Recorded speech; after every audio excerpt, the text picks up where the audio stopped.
Alright, so right now we will set our phone and our Bluetooth up, which is super easy. So we're going to go on our touchscreen here and hit the Bluetooth audio. And once that comes up, you're going to see a little connections in your top left corner here. So make sure you open the settings in your phone and you go to your Bluetooth on your device. And then I'll click connections here. And then I'm going to hit add new.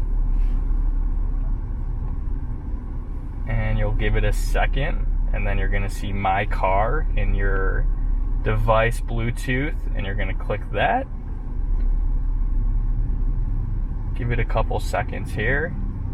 A pin will pop up on both the screen and your device, so you'll pair those. And then you're going to click allow.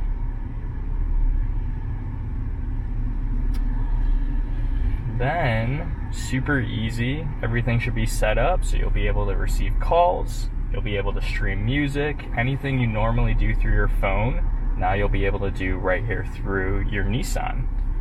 And then it will register your contact book, and you're ready to go, ready to get after it.